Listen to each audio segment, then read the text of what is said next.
বিসমিল্লাহির রহমানির রহিম। আজকের এই খাল কাটা অনুষ্ঠানে ধরা খাল কাটা ও পুনর্খনন অনুষ্ঠানে উপস্থিত মুরব্বীবর্গ, উপস্থিত মা বোনেরা, এলাকাবাসী ভাইরা, দলীয় নেতৃত্ব এবং কর্মী ভাইরা, আসসালামু আলাইকুম।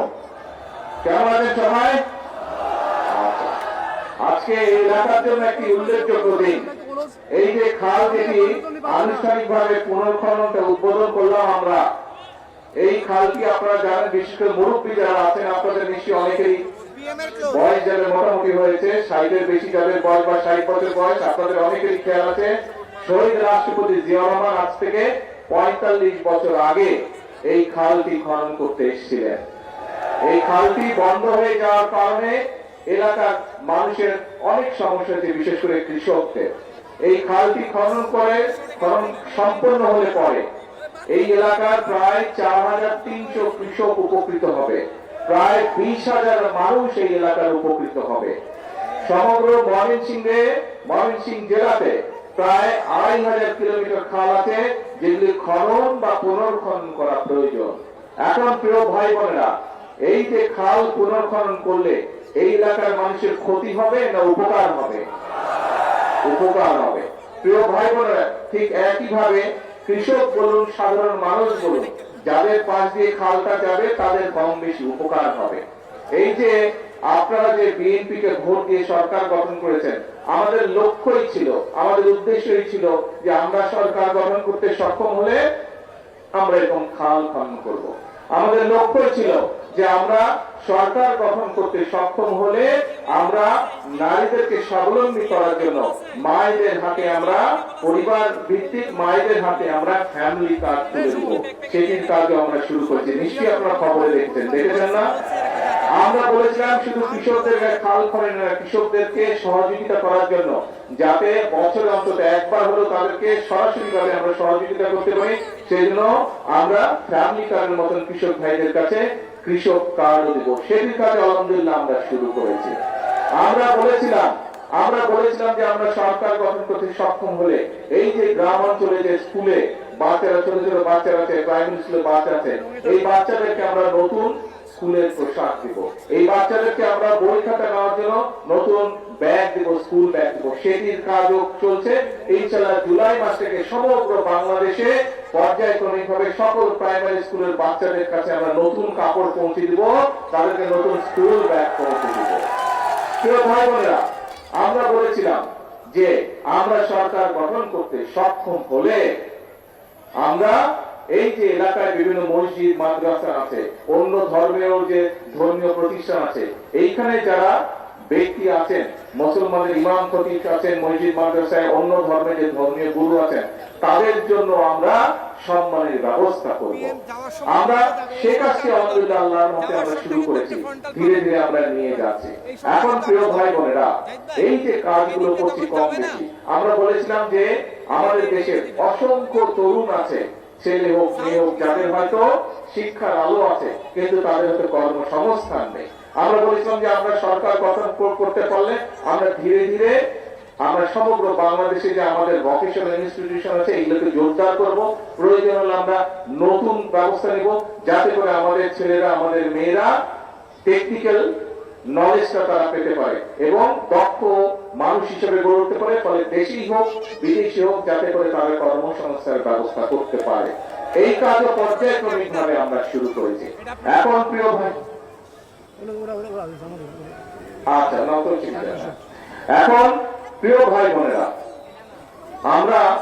আপনারা নিশ্চয়ই খেয়াল করেছেন এই যে এখানে যারা আছেন আপনারা প্রত্যেকেই কম বেশি সংসারী মানুষ আছেন না? এখানে সংসারী মানুষ আছেন।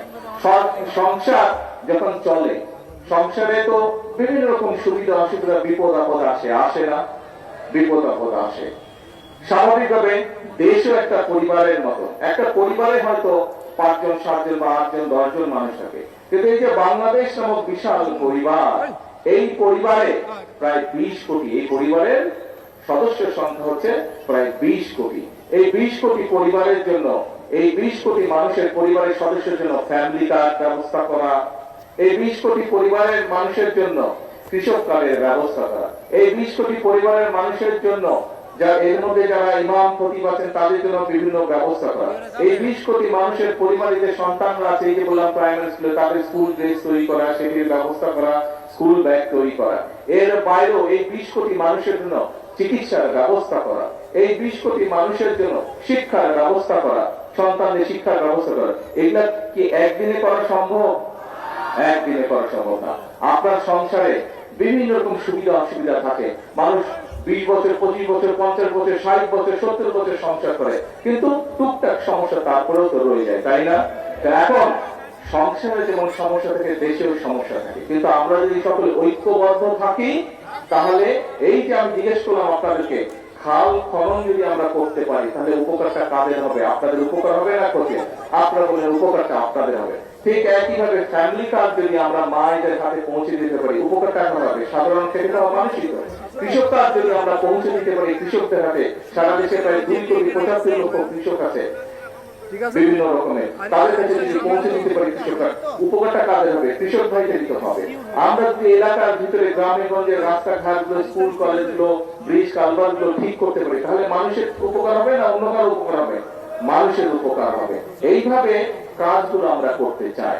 এখন ভাই চলতে গেলে বিভিন্ন কয়েকদিন আগে আপনার কয়েকদিন এই 3-4 দিন আগে ঢাকায় অত্যন্ত অন্যায়, অত্যন্ত দুঃখজনক একটি হৃদয় বিদারক একটি ঘটনা ঘটছে। একটি ছোট্ট বাচ্চাকে কিভাবে হত্যা করা হয়েছে দেখেছেন। এখন আমরা প্রথম থেকে বলে এসেছি যে আইনের দৃষ্টিতে কোন ব্যক্তি যদি অপরাধ করে তার শাস্তি পেতে হবে। আইনের শাসন আমরা প্রতিষ্ঠিত করতে চাই। কিন্তু প্রিয় ভাই বোনেরা, আপনি যখন কোনো কাজ করেন, সেটি আপনার নিজের কাজ হোক, কৃষি কাজ হোক, সেটি যে কোনো কাজ হোক না কেন, সংসারের কাজ হোক, একটা নিয়ম কারণ আছে না? যে কোনো কাজ করতে তো কাজের একটা নিয়ম কারণ আছে। এই নিয়ম কারণটাকে মেনে নিয়েই তো কাজটা করতে হয়, তাই নয় কি? আপনি যদি হাঁস করেন, গরু করেন, ছাগল করেন, ধান চাষ করেন, সবজি শাকসবজি চাষ করেন, তারপরেও তো নিয়ম আছে। কখন আপনি বীজ বুনবেন, কখন আপনি পানি দিবেন, কখন আপনি সার দিবেন, নিয়ম কারণ আছে না? ঠিক যে কোনো অন্যায়কারীর তাকে শাস্তি দিতে হলে, তাকে তার বিচার করতে হলে সরকারের কতগুলো নিয়ম কারণ আছে। এখন আমরা খেয়াল করছি প্রিয় ভাই বোনেরা, গত কয়েকদিন ধরে কিছু সংখ্যক মানুষ, আপনারাও খেয়াল করেছেন, পত্র পত্রিকায় দেখেছেন, আপনারা রেডিও টিভিতে দেখেছেন, আপনারা কিছু সংখ্যক মানুষ একটা পরিস্থিতি তৈরি করার চেষ্টা করছে। রাস্তাঘাট বন্ধ করে দিচ্ছে, যানবাহন চলাচল বন্ধ করে দিচ্ছে, এখানে আগুন ধরাচ্ছে, ওখানে উত্তেজনা সৃষ্টি করছে। এই কাজগুলো যারা তারা করে, তাহলে আপনারা কি মনে করেন, প্রথমে কি আইনের শাসনকে তারা বাধাগ্রস্ত করছে না?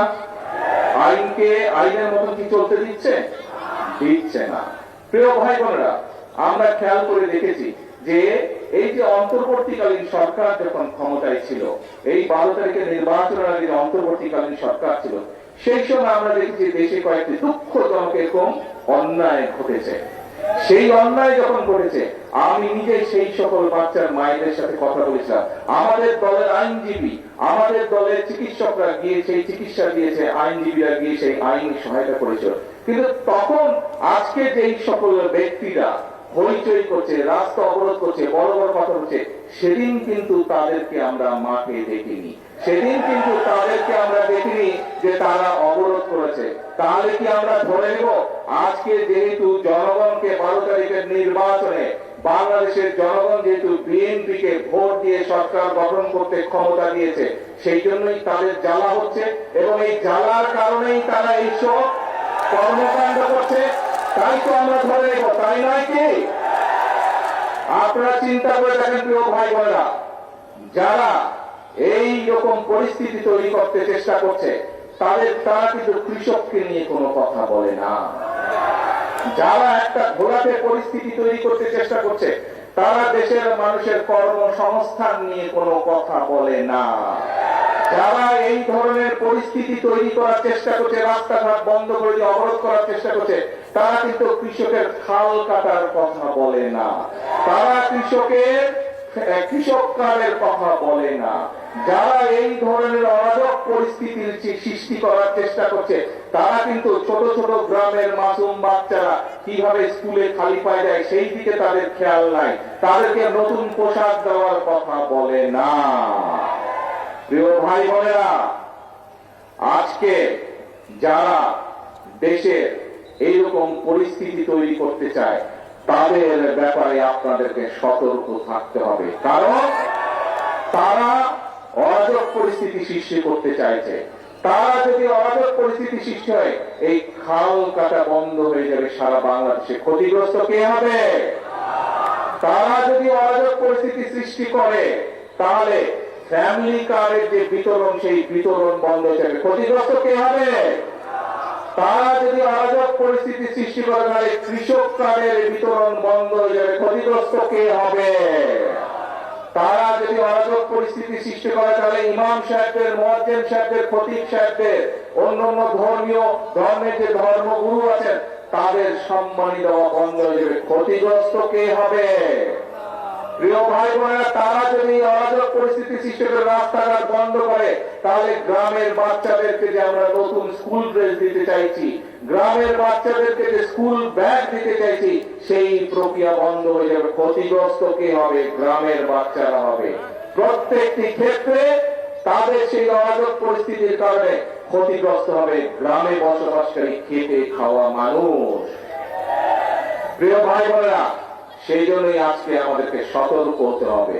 আপনারা পত্রিকা পড়েন, আপনারা সোশ্যাল মিডিয়ায় যান, খবর নিয়ে দেখেন, ওই যে 5ই আগস্ট যাদেরকে দেশের এই বাংলাদেশের মানুষ এই দেশ থেকে বিতাড়িত করে দিয়েছিল, এই এখন যারা অরাজকতা সৃষ্টি করতে চাইছে, খবর নিয়ে দেখেন, ওই 5ই আগস্টে যারা বিতাড়িত তাদের সাথে এরা তলে তলে আবার খাতির শুরু করেছে। যেইভাবে 96 সালে করেছিল, যেইভাবে 86 সালে করেছিল, তাদের সাথে নতুন কয়েকটি লেজও গজিয়েছে, সুন্দর ছোট ছোট লেজও গজিয়েছে। প্রিয় ভাই বোনেরা, কাজেই আমরা এই দেশ থেকে স্বৈরাচারকে বিদায় করেছি। বাংলাদেশের জনগণ রাজপথে নেমে স্বৈরাচারকে বিদায় করেছে এই দেশ থেকে।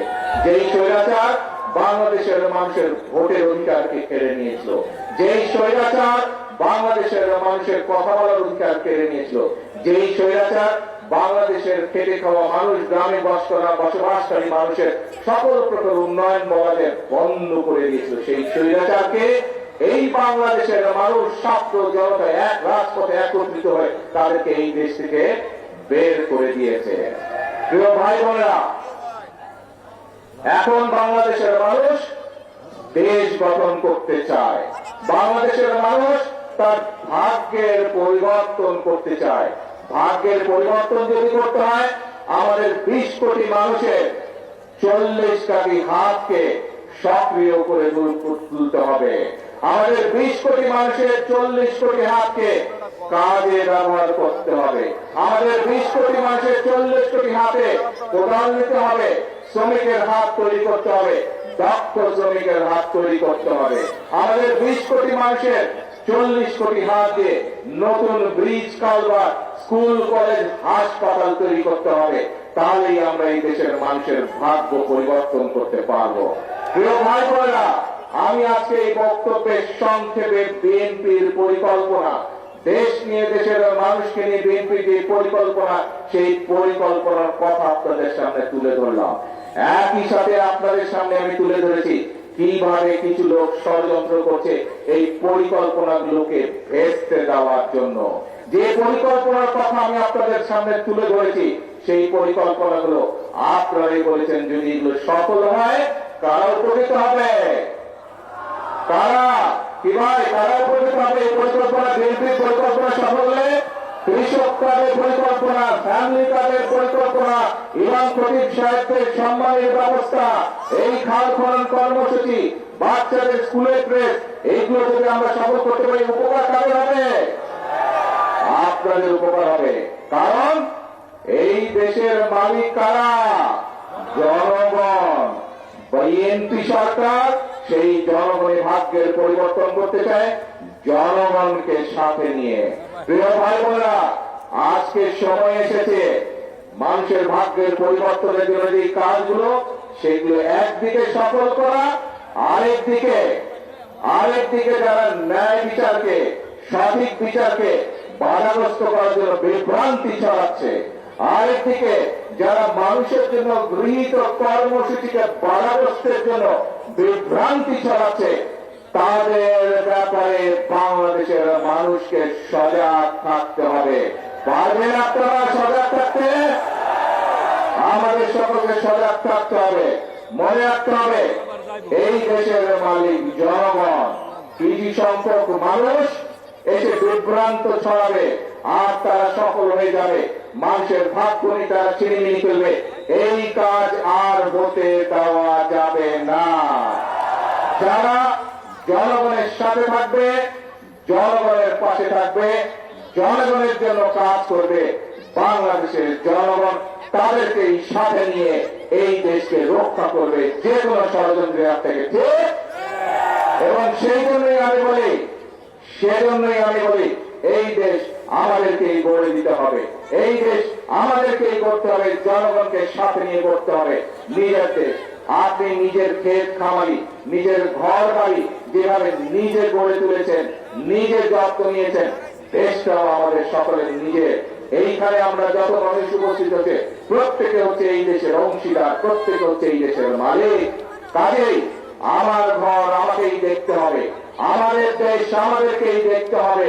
আমাদের দেশের স্বাধীনতা, আমাদের দেশের সার্বভৌমত্ব, আমাদের দেশের মানুষের স্বার্থ আমরাই দেখব এবং যে কোনো ষড়যন্ত্র প্রতিহত করবো আমরা, ইনশাল্লাহ। পারবেন?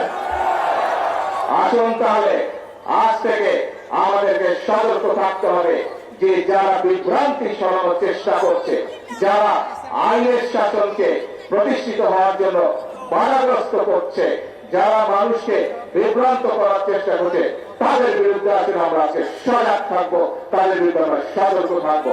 এবং আমাদের আজকে প্রতিশ্রুতি সেই খাল খনন করার মধ্যে দিয়ে আমাদের প্রতিশ্রুতি হচ্ছে একটি কর্মকাজ করবো। সবার আগে কি ভাই? সবার আগে বাংলাদেশ। আল্লাহ হাফেজ। বাংলাদেশ জিন্দাবাদ। বাংলাদেশ জাতীয়তাবাদী দল।